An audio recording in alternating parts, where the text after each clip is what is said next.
All right, Nick, let's talk about the Green Bay Packers. I'd say disappointing loss for the Packers in the playoff game, but valiant effort despite a lot of injuries, whether it was before the playoff game or during the playoff game. I think the Packers still look like a very strong team, but they're a little bit away. There's a little more they need to do to push them over the edge to not just be playoff contenders, but to be championship contenders. And it sounds like the Packers GM Gutenkunst has a plan to put this team all in. Very exciting news for the Packers. But before we get to that, I'm Andrew, and this is Saturday Morning Inspection.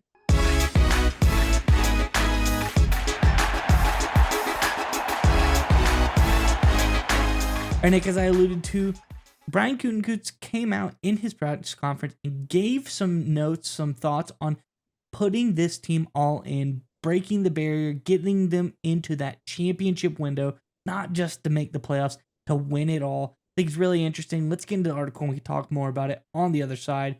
This, of course, from NFL.com. It says, I think for me, the thing that's been on my mind as we've concluded this season is we need to continue to ramp up our sense of urgency. These opportunities don't come very often. The life of a player in the National Football League is not very long. We've got a bunch of good guys in that locker room. We've got a bunch of talented guys in the locker room, and I think it's time we start competing for championships, right? Some of these guys have proven themselves to be NFL football players and have attained that, but what's out there for us as a team that we're willing to commit and sacrifice for? I think that in itself is very exciting. But there's something else that Gutenkunst has mentioned, some players that he has really liked, and I think this could be hinting, like he said, about going all in, upping that urgency. So let's pull that up and we'll read that as well. This is from Peter Bukowski. It says, it's interesting Brian Gutenkunst mentioned he had DK Metcalf and Deebo Samuel similarly rated to Elgton Jenkins in the draft because both of those guys could be on the trade block this spring. I think that in itself, again, very, very interesting for Packers fans. Could be some signs that Gutenkunst likes these guys and potentially will make some moves to go all in and put this team over the edge. I'm curious what your thoughts are on this one, Nick. But before we get to you, Packers fans, in the comments section below, we're talking about going all in. We're talking about being contenders. So I want you to look at this roster and give us your thoughts.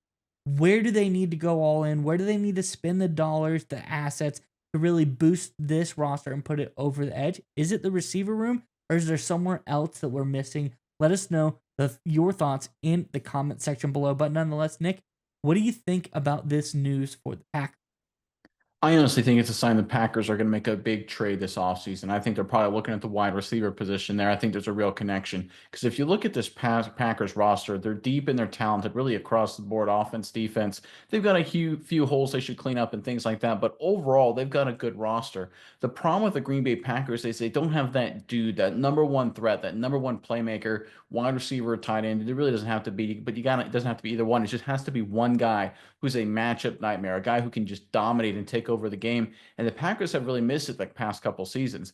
Honestly, I think people looking at Jordan Love and how he performed down the stretch, especially the way he played in the playoff game, a lot of criticism on him, and rightly so. But I think a big part of it is the Packers don't have a number one guy, and you need a number one guy. You look at all the top contenders.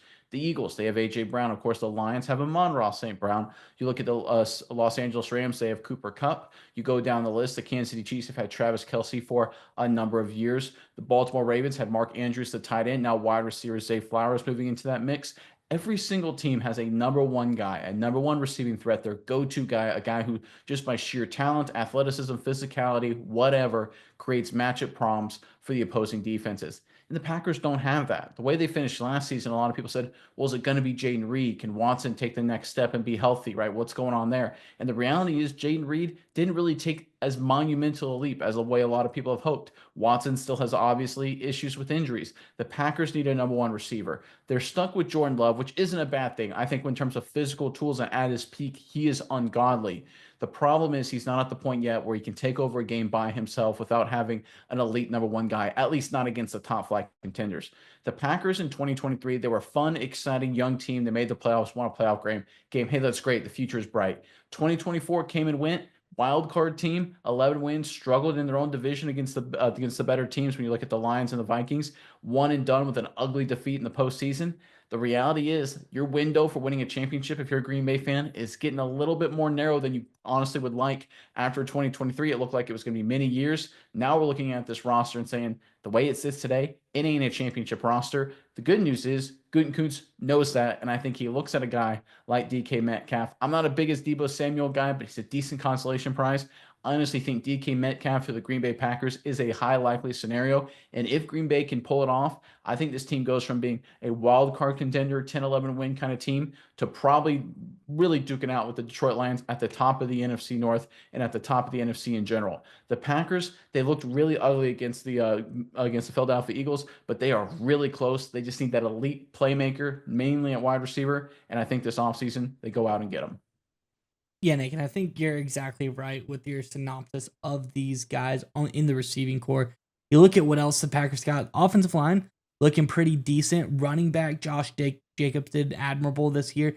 But you look at the receivers, the tight ends, the guys that are catching the football for Jordan Love, who you said he's really great. Reed, like you said, he scored 73.3 last year overall PFF grade. This year, 71.7, a little bit of a regression if we say. It's still good. He's okay, decent, but it's like you said, nothing world breaking, nothing just really going to put this team over the edge. Obviously, Watson got the injury concerns. The tight ends, they're both serviceable. They're both good, but neither of them are great. They need, like you said, that number one option. I'm with you. I really like the explosive playmaking ability of a guy like DK Metcalf. Debo Samuel, injury concerns there as well. You don't want to bring in another guy who has that kind of, history with him to this roster. I think this would be a really good move for the Packers to go all in and put this team in championship win now mode, And I think it's like Gutenkunst says, you look at this roster, it looks primed to do that. Now's the time, and that's part of the battle here as a GM is knowing when it's your time to go all in. The Rams knew when it was their time to go all in. The Bucks knew when it was their time to go all in. Those teams did it. They went all in. They won championships. It's the Packers' time to go all in here. I hope they do it because this is a team primed to do really special things in the next few years.